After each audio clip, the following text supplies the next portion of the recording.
So hello everybody, welcome to TT Technalytics. I am Olaf Kozlowski and welcome back to another video on my channel. Today we're taking a look at the match between Lin Yun-Ju and Ma Long, which just happened this weekend at the WTT Champions tournament in Macau. It was the final of that tournament and Lin Yun-Ju won that match by 4-1. I didn't really take a close look at it yet. I want to look over it with you guys at the same time, so I'm going to be as surprised as you are, so to say. Let's maybe just start with a quick briefing about like Lin Yun-Ju's playing style and what I think of him. To me, he's technically well-rounded. Honestly, like it's amazing how well-rounded he is. To me, just so fluid. The way he moves is also very nice to look at. Just the way he anticipates his points, and I want to point that out a few times whenever it happens. But for example, okay, he looks like a very monotonous player because his receive is 90% of the time is a banana flick. So you would think that, okay, he's just quite robotic in his ways, but it's really not. It's really not. He's very well-rounded, very tactically sound, and I'll try to point out how that is. So let's just start the match. No need to talk any further. So here we go.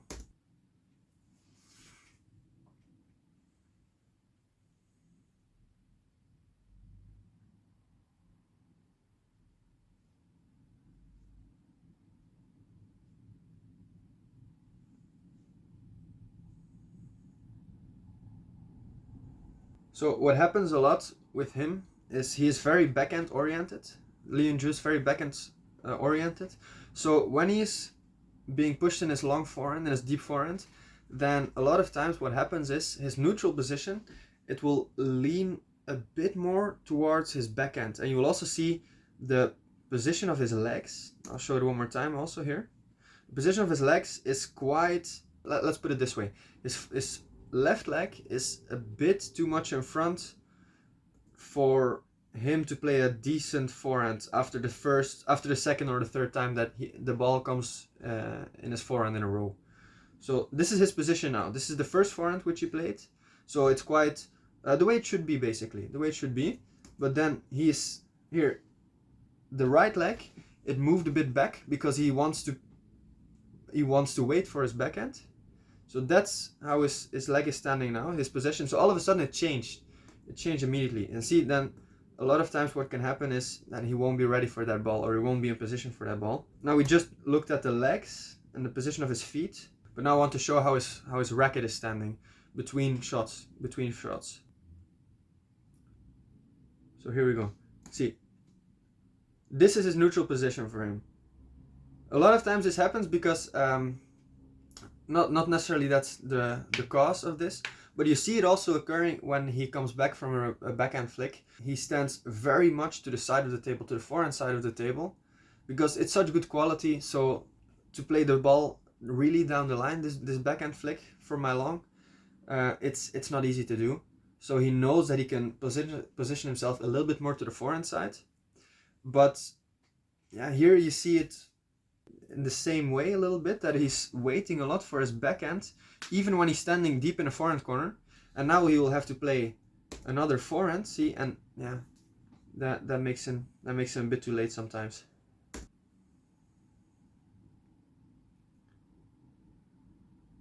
Here a little bit the same thing.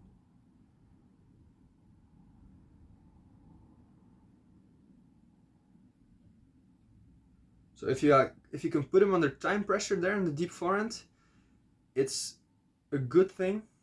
But then again, like, he is very reactive nevertheless, so it's not a free point by any means. See.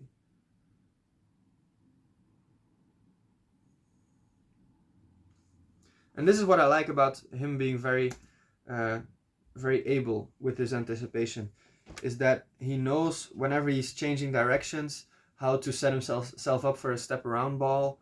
He knows when to take his forehand, when to take his backhand, most of the times, of course. And here again, you see it occurring. So he changes with his forehand, I think. Yeah, see, he changes from the middle, he changes to Ma Long's forehand, and then he will wait for a step around, and that is quite special actually. To me, at least it is. See, now this ball came to the forehand. He played it to Ma Long's forehand. And now he's moving up to step around. Yeah, see. And almost never he's getting caught by surprise when he does this, when he's stepping around. It's always very well calculated whenever he does this. Okay, first set goes to Ma Long.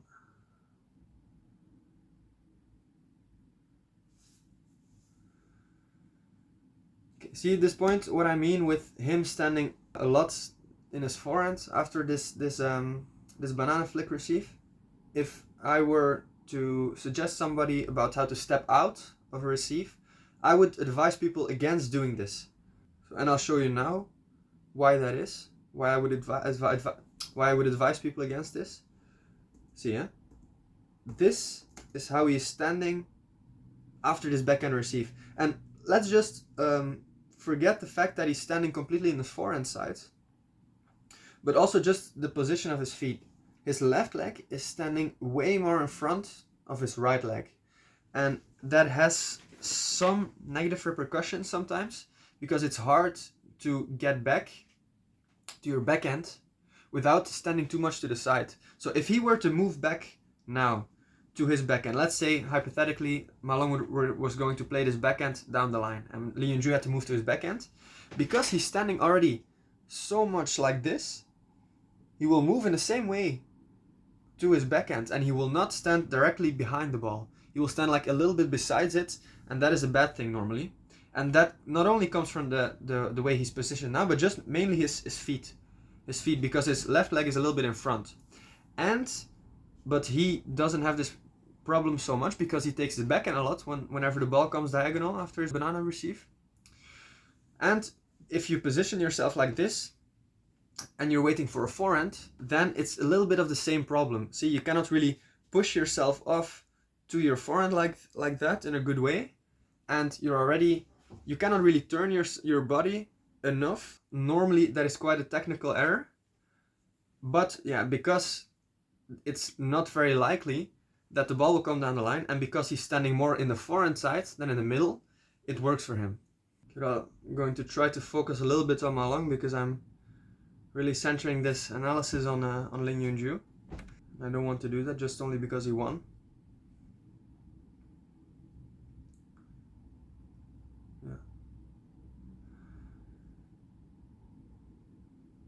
Yeah, I see. Okay, let's just review these 2 points from 5-7. So I think Ma Long's goal is to play as much as he can in the really deep short forehand of Lin Yun-Ju.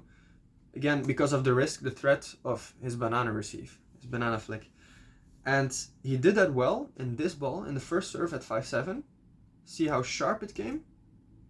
So Lin Yun-Ju was forced to receive short again. And that was a good follow-up as well. But here on the second serve, it's too much in the middle. So watch closely and see, it's not far enough for Lin Yun-Ju to move. So then again, he can play this ball, and he can play this ball with enough quality, because no way you're going to cancel out this banana flick of his. So you're going to have to be ready in some way. But here it was not sharp enough, so the quality was, I think, a little bit too much to handle. That's why he played out.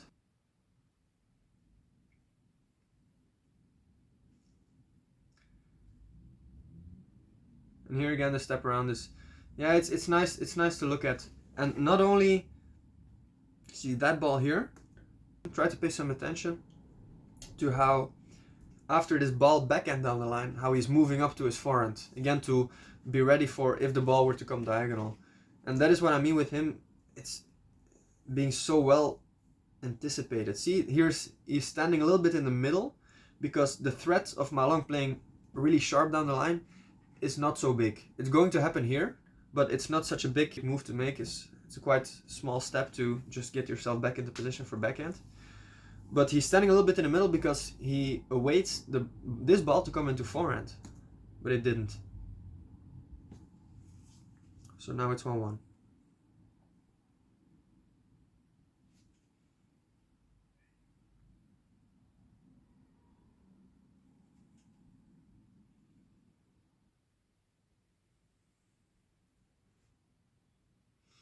I think what occurs a lot now is Lin Yun-Ju playing 1 time or 2 times to forehand and then trying to switch to backhand almost immediately.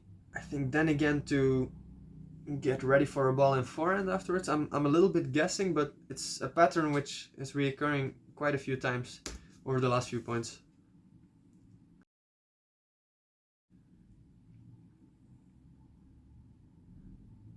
And that was a good serve as well, good follow-up, and just him pinning down Lin Yun-Ju all over the table from his backhand is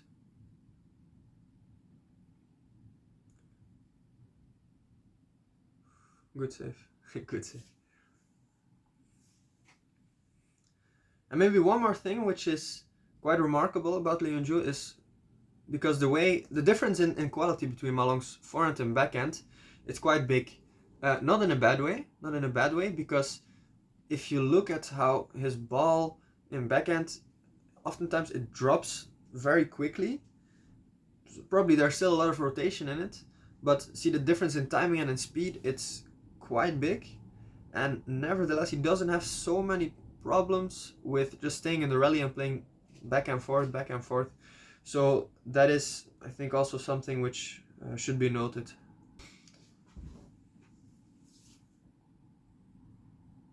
And that should go in the middle. That should go in the middle. And here again, see how he plays a backhand in his forehand part. One more time. Which I like a little bit about some of these newer generation players, also like Darko Jorgic.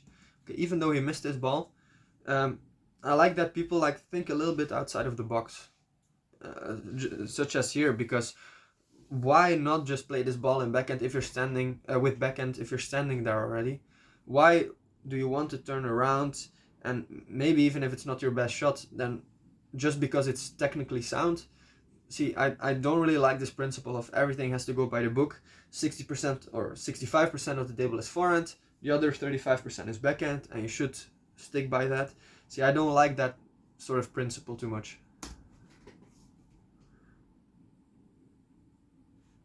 Good serve. And also, again, was a good serve. It's unfortunate that he didn't do enough with it, because yeah, that ball at 10-9, it's quite costly.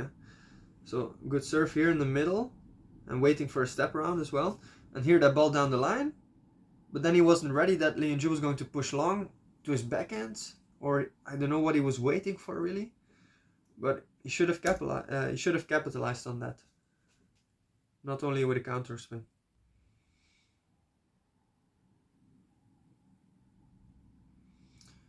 That should go in the middle. It's a little bit of a reflex and heat of the moment, I suppose. See, I'm not a great fan of the sideway angle of the ITTF or of the WTT, but there are some advantages to it, some perks to it. For example, you see the way they position themselves and the amount of time they give themselves. Because I noticed just a few points back that when Lin Yun-Ju was receiving short, he moved back quite a lot, which was a bad thing because, okay, the ball came back short, so he was too late afterwards. But in general, he is standing quite a lot in the second position. Even when he's playing passive, he gives himself like enough time so he can do a little bit more than usual with that ball, even when he's playing passive. See, this is where he's standing. To me, is quite far. Okay, he lost his point, doesn't matter. But he likes to go back quite a lot, I feel.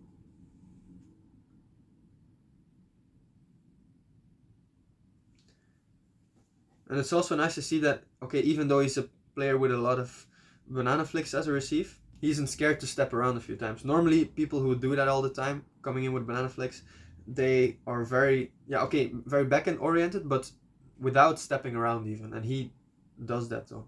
That's another level of complexity to his game.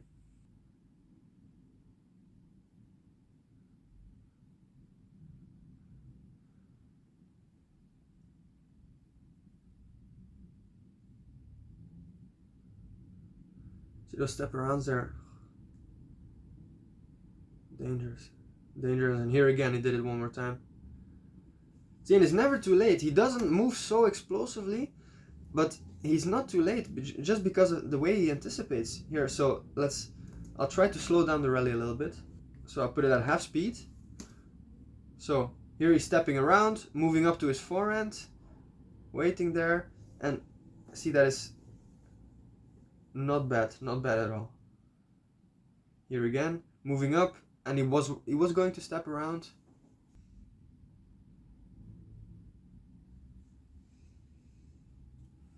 Okay, set for Lin Yun-Ju. 3-1.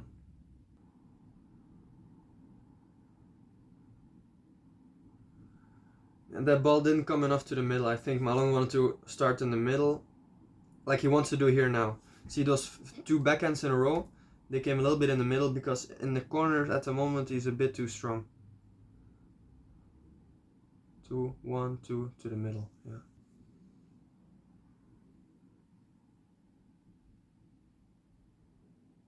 Ooh, good ball.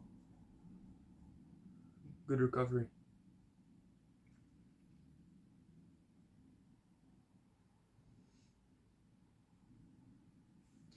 And I think what is also remarkable is the fact that even though Ma Long is undoubtedly the strongest person over the table, with short forehand, short game and all this kind of stuff, he can't capitalize on this because of the threat of Lin Yun-Ju's banana flick. Because this happens so frequently, whenever he receives short, or whenever Lin Yun-Ju doesn't come in with banana flick on Ma Long's short receive, see, he's not really able to find the rhythm to really take advantage of those points where they stay over the table. And that is, I think, also quite a big reason why he lost here, because he's forced to play into the pattern of Lin Yun-Ju, not so much that he is forcing himself onto Lin Yun-Ju, Ma Long.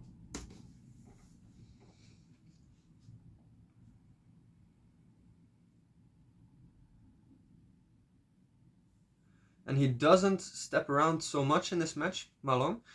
Again, with the same reason, because Lin Yun-Ju is changing directions a lot, and it doesn't really depend from Ma Long. You see how many times he plays down the line, even though the last one was attempted. See, if he were to play this forehand diagonal all the time, then you would see Ma Long stepping around way more often, but it's not happening here. See, that serve, I discussed it a little bit in the video of my match against Zhou Qiao, where I said on my match point that I did this reverse pendulum serve because you can serve it a little bit sharper towards the end of the table, which forces your opponent to have to step in a little bit further. And that makes a big difference, not only for the receive and the quality of the receive, because it comes a little bit slower with not as much quality, not as much rotation, but also because of the ball afterwards, because then you can really widen the corners, you can really make him move. So you'll see here as well, because he played down the line after the serve, Ma Long. See how far he had to move?